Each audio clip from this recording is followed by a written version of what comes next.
Okay, good afternoon or good morning if you're still on Pacific time. I am in Mountain Time in Montana.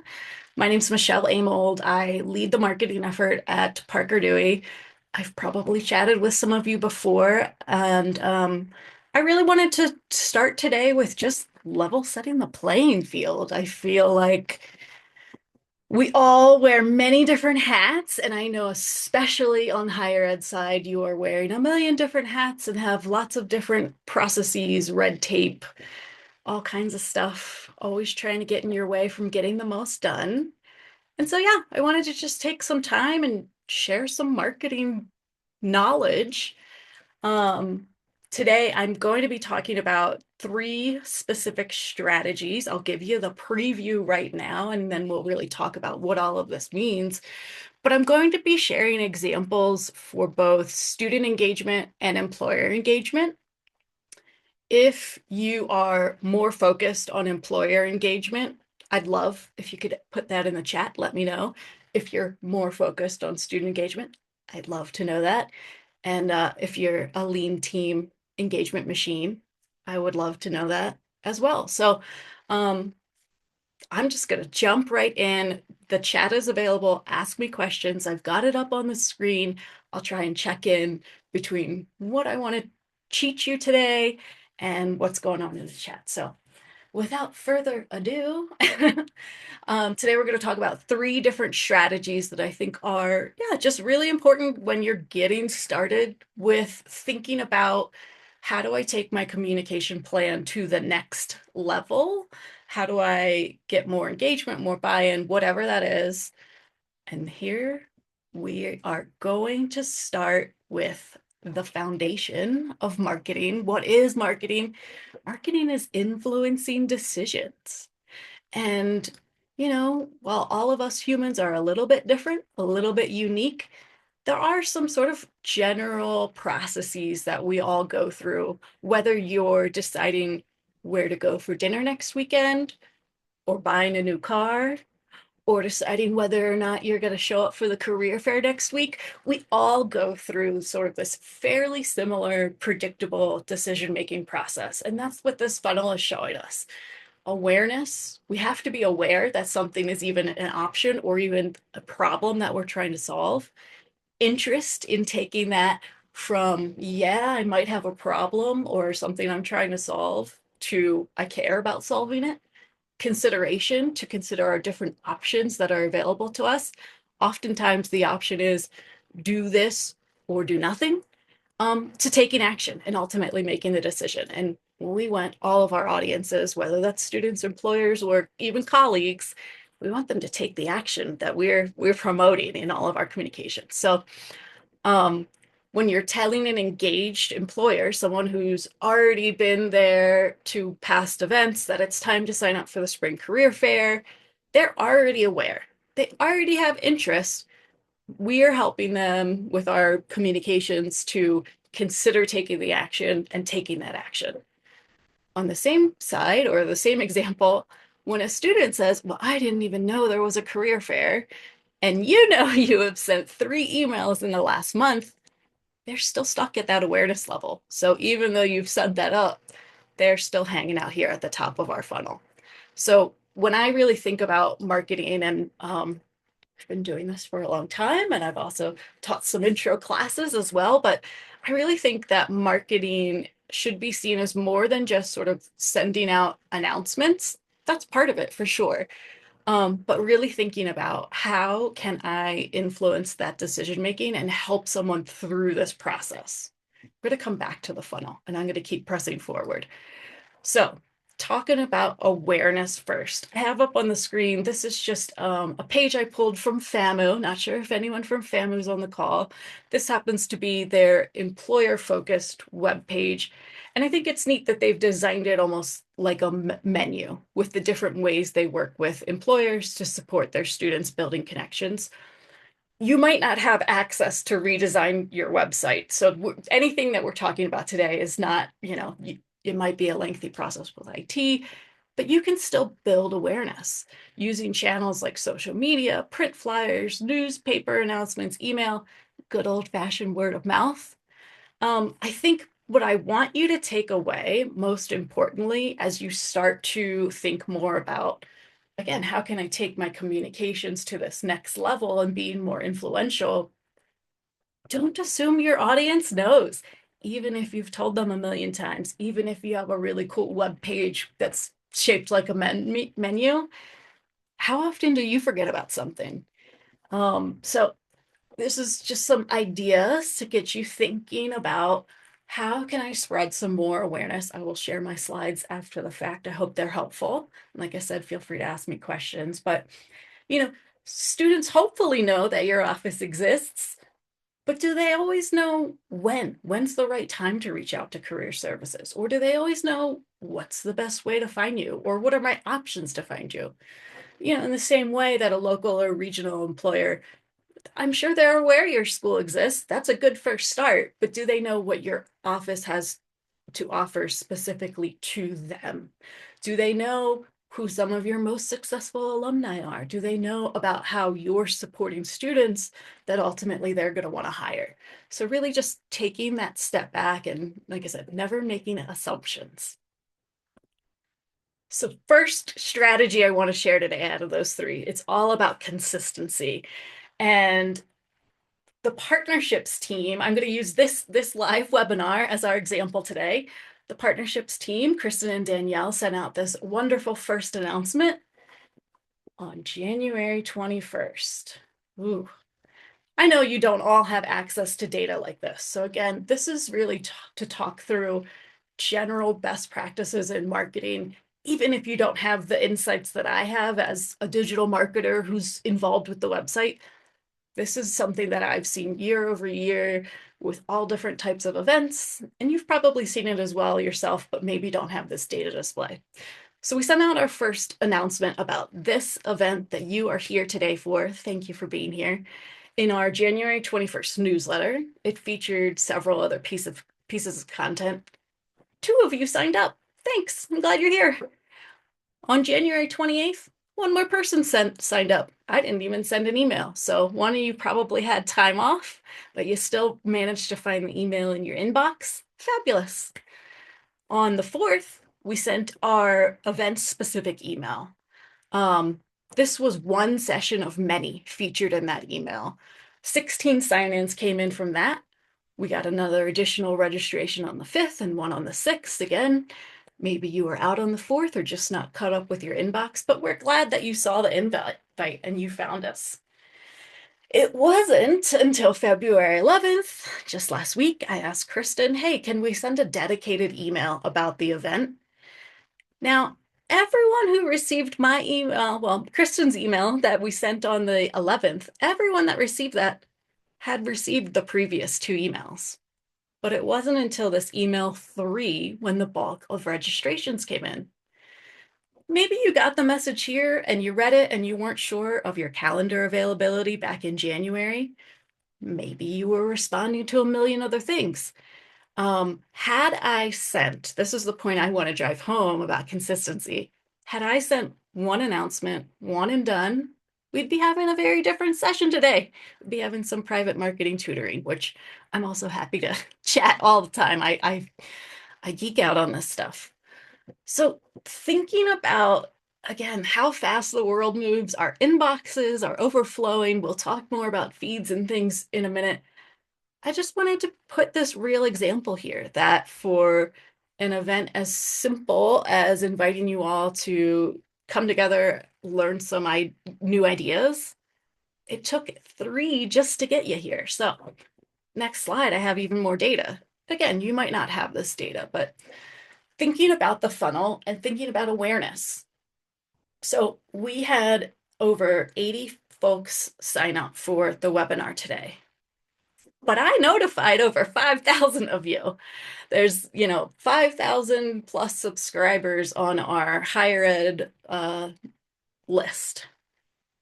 Of those, all those folks that got the email, only 136 visited our landing page. So they were made aware, 5,000 were made aware. Only 136 said, that sounds interesting. From there, only 80 signed up. And I can see on the call there is 32 of you on the call today, so I could update my slide.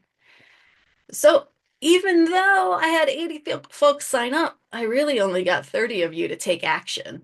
So thinking about that and applying it to all of your communications, what I want to take away, or what I want you to take away here, is just how important it is to just regularly be spreading awareness, regularly be consistent in your messaging, and thinking about that person whose life is moving so fast they didn't see the email on Monday. Um, One thing to point out too, 56 people who visited the event page, they were aware, they were interested, but then they got the further details and they no longer considered signing up. Now, if this were a big campaign and a big effort, A, I might go back and try and plan some more messages to get in front of and build that awareness. And B, I might want to look at that. I might want to look at that offer. I might want to even go and ask some of those people, hey, what were you hoping for when you clicked on a link? What wasn't clear, or what was the offer of the webinar that made you not want to sign up? I think the biggest question now, as you start thinking about, you see the value of consistency. So you're probably going to ask me next, okay, so what's the secret? How many times do I have to send something? There's not. um, you might not have data like I do, and you might not be looking at it regularly, but just like the funnel sort of generally defines decision-making process, there are some general numbers that you can keep in mind as you're putting together communication plans.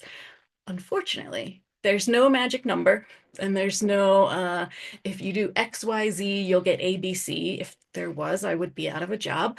And the reason is because humans are weird little guys, and by that I mean complex beings with multiple goals and worries and responsibilities. There is a lot of research, though, and research shows that we generally need to see information between 5 to 7 times for it to transition from short-term to long-term memory. That's 5 to 7 times just at the top of our funnel in the awareness stage. So when you're thinking more broadly about your communication, whether that's to busy employers or to your students, think about sort of the medium or the channel that you're using to communicate. Are they being inundated with a million other emails, requests, and messages throughout the day? You and I both are. The students may be scrolling through over 100 posts a day on different social media. And most of us, we're just hoping to get our posts prioritized by these algorithms. There's millions of posts, those feeds move fast. Even if you have several thousand followers, the vast majority of them are not seeing every single post, let alone the super duper important one about joining open office hours to get help building their Parker Dewey profile. So my takeaway here is no one likes to be a nag, but consistency is a critical part of marketing strategy. And so again, if we only sent one message about today's event, I would have missed 97% of you. So I want to emphasize too that you don't have to have an in-depth newsletter with original content. You don't have to have, the perfect, beautiful TikTok dance, whatever that is. You just need to reach out on a regular basis. And really just thinking about this basic strategy of I need to be more consistent in what I'm sending, and I need to spend more time thinking about building that awareness up to get that action further down the line. You could start simply by next time you've got an event planned, work backwards from that date and build a communication schedule with 5 to 7 touch points. That can be email, that can be, a notice in the school newspaper, that can be a phone call to a targeted employer. It can be 5 to 7 different forms of communication, but I really would encourage you to start thinking consistency. How am I going to consistently tell people about this event? You can also work backwards. So if we are, sorry, that was working backwards. You can also work the other way. If you're launching a new offer, a new service, a new program, I really want to encourage you keep the momentum going, 5 to 7 messages just to maximize awareness. My next strategy, my next tip is going to address what I think I would be concerned about if someone was giving me this advice. Well, how do I not burn all these people out if I'm messaging them all the time? Comes to segmentation. So, how do I increase volume and frequency without losing everybody? Um, Most of you are already thinking about sort of the student facing message versus your employer facing message. But what I want to do with this strategy is to get you to start thinking about further ways to break down your audiences into segments. So it starts just by thinking about who you're talking to. What's different about the student athlete schedule compared to your general student body? How might a local entrepreneur's hiring goals differ from a Deloitte recruiter? There's lots of data available that might not be available to you. You might not have the tools. But there's lots of data that's like if you've ever shopped for shoes and then that ad for the shoes just follows you around, follows you around. I'm not getting that ad. You're being segmented into an audience of someone who already looked at the shoes and they're hitting you with those shoes over the head. Um, it's possible to be segmented without a lot of time or effort and without being creepy too. I think sometimes the shoes following us can be a little bit creepy. So next slide, I'm going to just talk about some ways that you can start thinking about segmenting your audiences, even if you don't have this big data set. Moving forward, it starts, like I said, it starts with thinking about who you're contacting and starting small. Again, start small. I'm just have my student and my employer audience. Then how can I break it down and maybe send a specific message to this type of employer versus this type of student? So variety of different ways to do this. Some of it can be, you might think about students by major or employers by industry. Sometimes it can be really nuanced. That's when I think it starts to get a little creepy sometimes. Probably want to steer clear of creepy. But look at my list here. Think about a recruiter from a national rental car company, right? Is that a recruiter who is someone who's recently out of school themselves? Are they local to the area or are they traveling in for your career fair? Have you observed that there's a lot of turnover in this position? Like there's a new recruiter every year.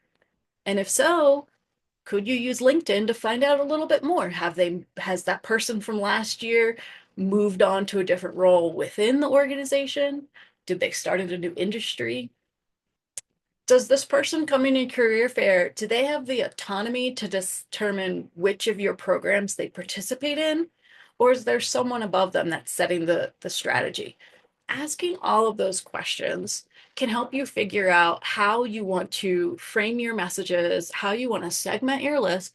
So again, you're not sending every single employer every single time, save the date, save the date, save the date, but you can be more nuanced. So again, if this person that comes is a new hire every year, maybe we can talk about the value of the face-to-face interaction and talk about what they will get out of the experience since they're newer in the role.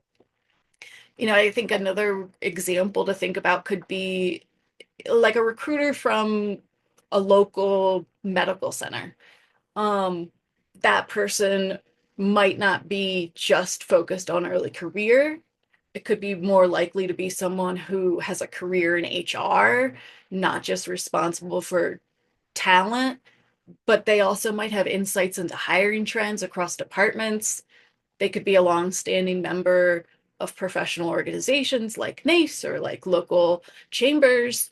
They could be an alum themselves. They already know about the types of support and development opportunities you're offering your students. And taking the time to send them a different message is going to help with better results.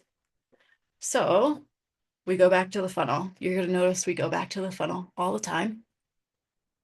Segmentation cannot just help you uncover who, what, and where to focus certain messages, it can also help drive people through this funnel. So I think a really good student example would be, is a student who's making the call on whether or not to attend next week's career fair.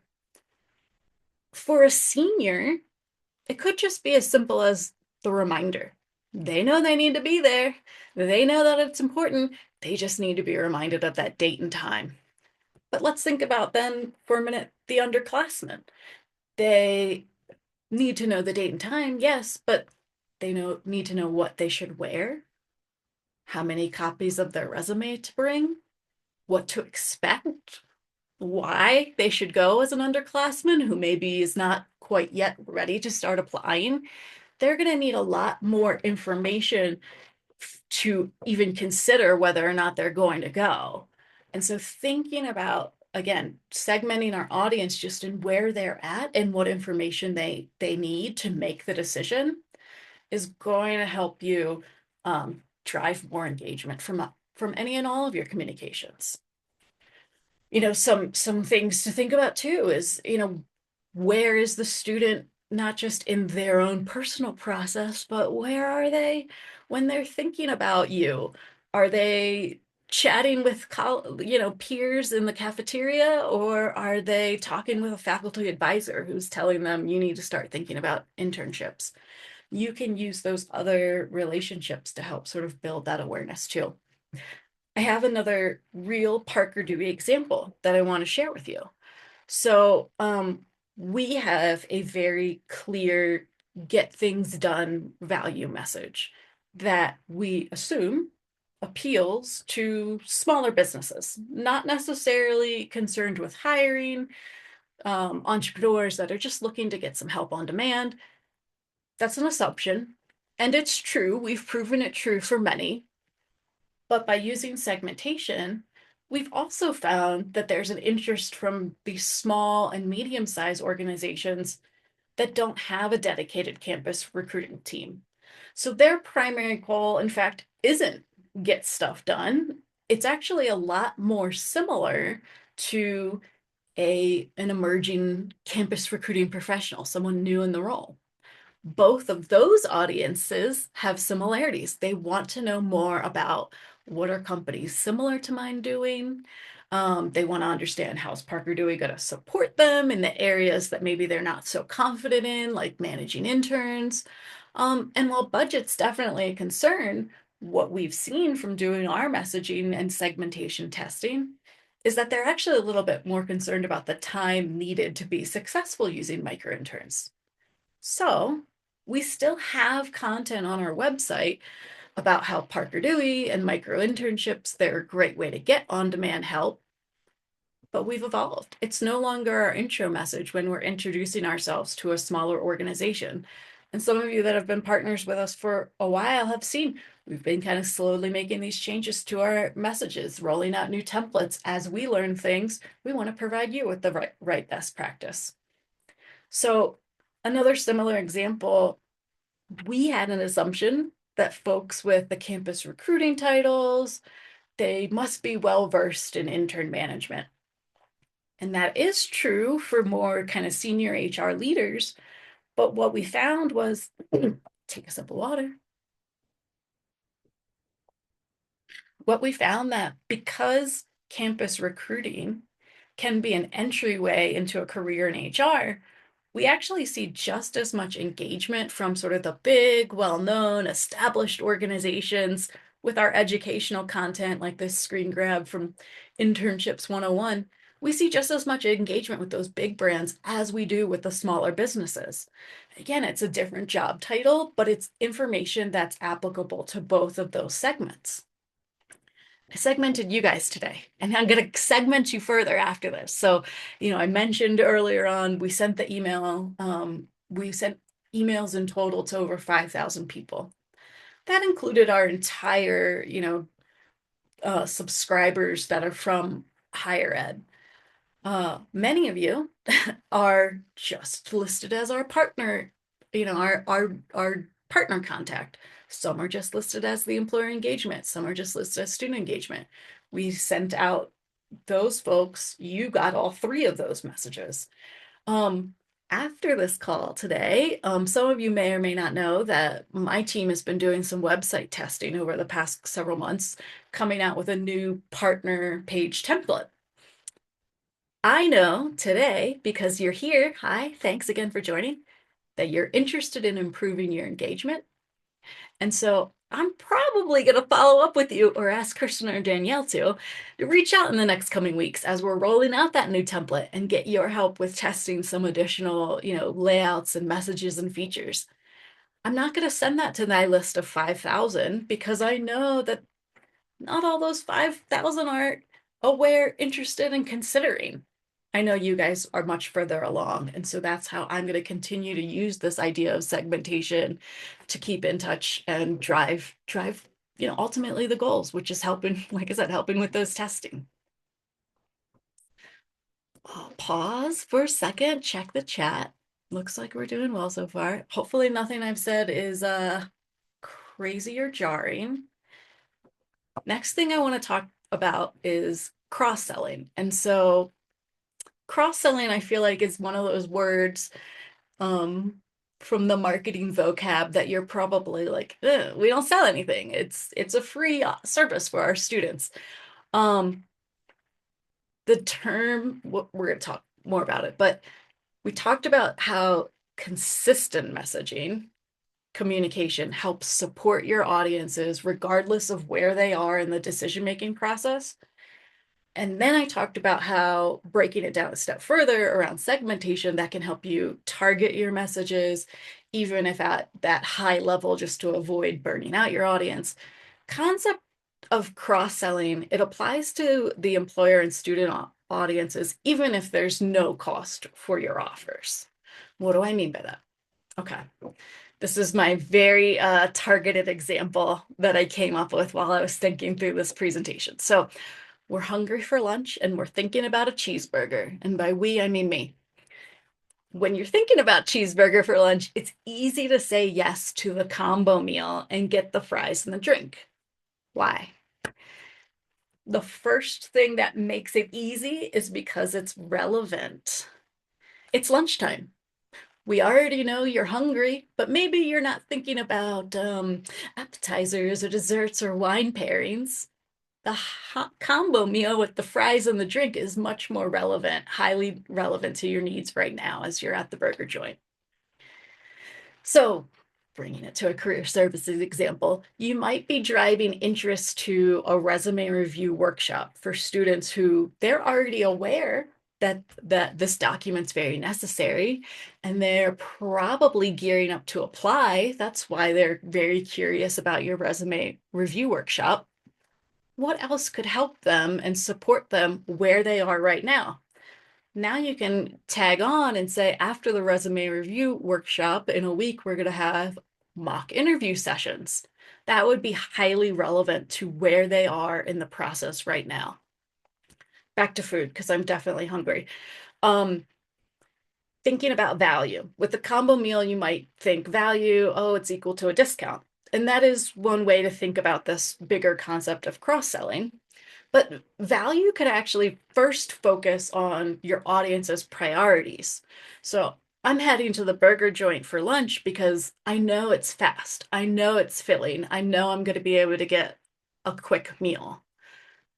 Let's think about our employers who are seeking to schedule an info session on your campus. What do we know about them? They already recognize the value in educating prospective candidates. We know that this is an employer that prioritizes sort of well-informed, very prepared applicants. This could be an opportunity to bundle micro internships. Let them know that this is going to provide an interactive way for students to demonstrate their early knowledge of the organization. It's going to give those students a way to gain practical experience as well.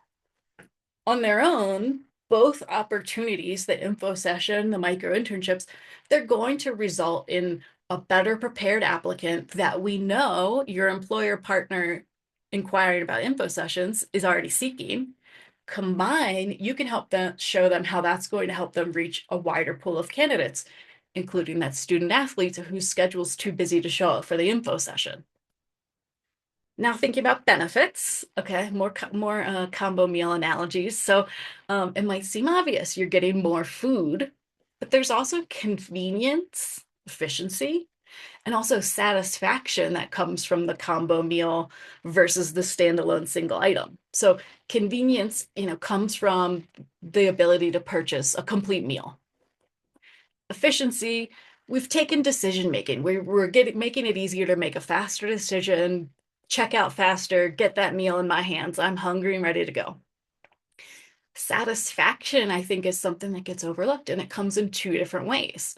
With our value meal example, we know from being amazing burger sellers that the fries and the drink actually enhance the flavor of our cheeseburgers, makes them even tastier. The drink adds a little variety. When we're sending our customers off with their extra food, yeah, they're more satisfied, but they're also having the feeling of a more enjoyable meal experience because we've mixed matched. So you might already be doing some career exploration programming for your students. One example could be hosting a panel of speakers for students to learn about a particular field. This could be another opportunity to combine that live event with the offer of micro internships to help the students actually explore the role through a hands-on project. Before the event, it could inspire them to ask more questions of the panelists. After the event, it could help build ongoing relationships with the panelists.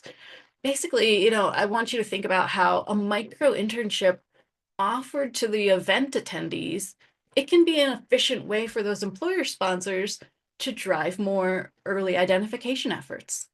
And where satisfaction can come into play with an idea like this is that, you can help them see, as I scroll through my notes right here and make sure I get the point. Oops. You can help them see that, pairing these opportunities allows your students to not just hear what a field is like, but actually try it on for themselves. Recruiters don't just get to speak about their employer brand, but they get a chance to demonstrate their commitment to professional development and learning. So even though we call it cross-selling, it doesn't have to be a paid feature. We're just thinking about that decision-making process. And surprise, it always comes back to the funnel. When you're thinking about driving more student engagement, or you're thinking about ways to expand your employer network, the concept of cross-selling can also be used to help move your target audience through the funnel. So I'm going to think about, more food examples because I am hungry.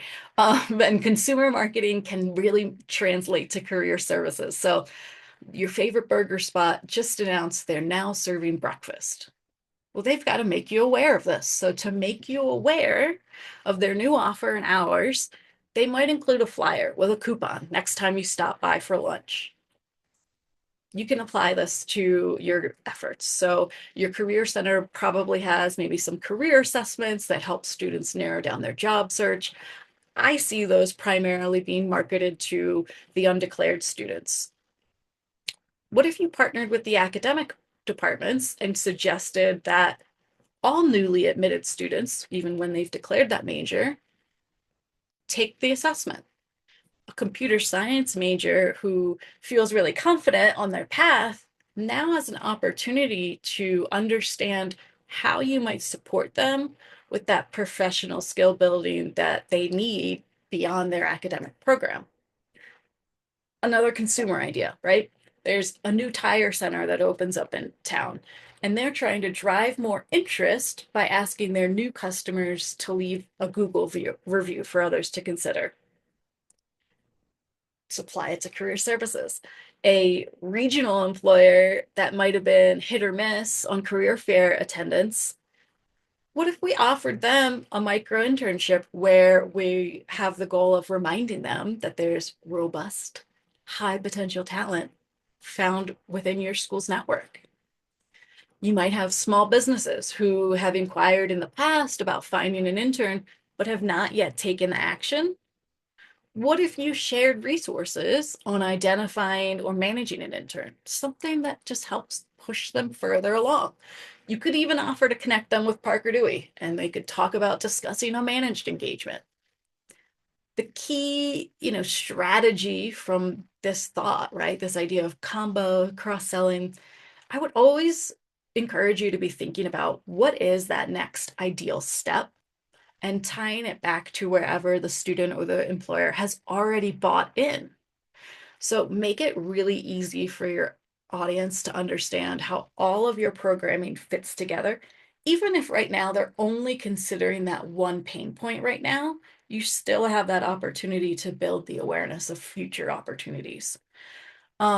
Career fairs, obviously, a great way to get in front of students and for companies to tell them about their early career opportunities. But for employers with like limited brand recognition, a micro internship might be a great way to engage students who are still exploring and showing them how their skills would fit into various roles. You see the QR code. I'm cross-selling you today. Yes, you've been an example throughout my slides.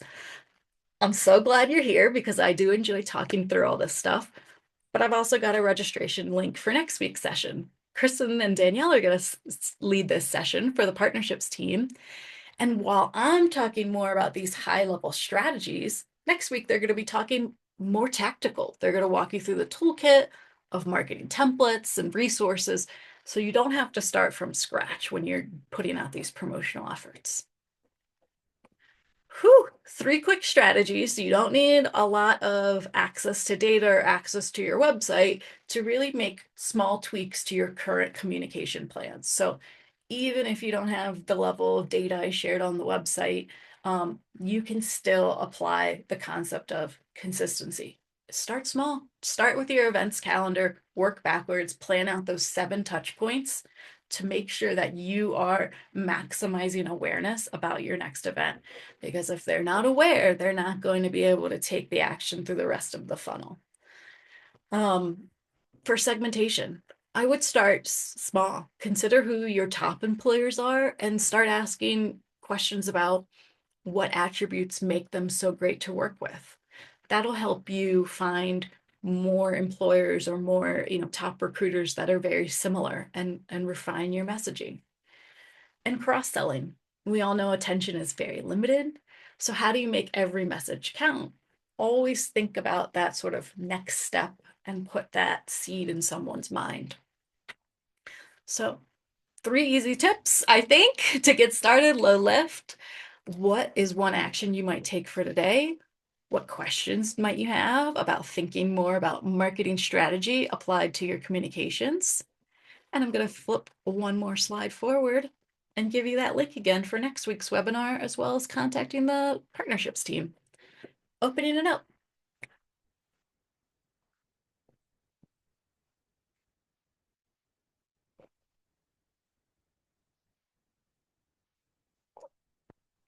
Great question from Tracy. I love that you're getting into the data. I know I also started my career in higher ed, and we didn't always have access to that data.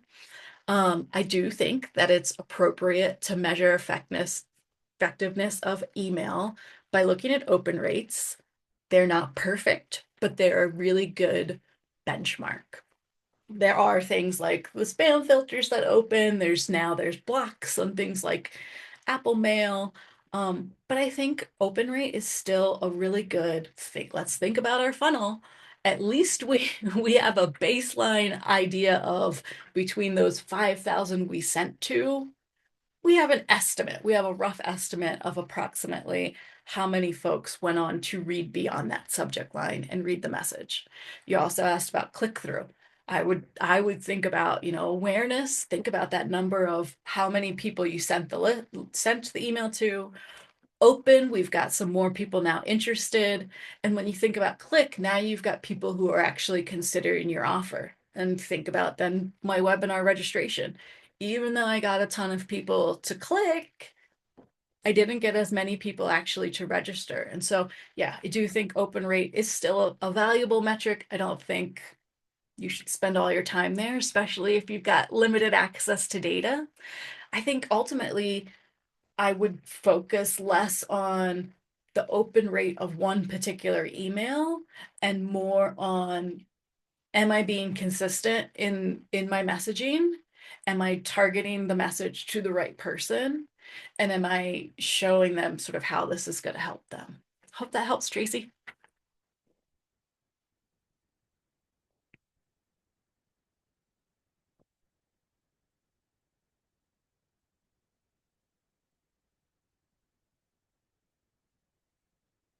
Well, you don't all need to ask me questions. I do hope this was helpful. I really intended it to just be a primer. I think the average person is not thinking about marketing concepts. When I was, in a similar role, I was thinking about, I got to get this message out and make sure everybody knows about my classes and move on. So yeah, I hope that this was helpful just to kind of take a step back and think a little bit about applying marketing tactics and strategy to that communications that you're already doing. I would love to help anytime and chat marketing. As I mentioned earlier, we're constantly testing our own messages, and we'd love your help in getting some of those tests out. So leaving this up to connect with the team.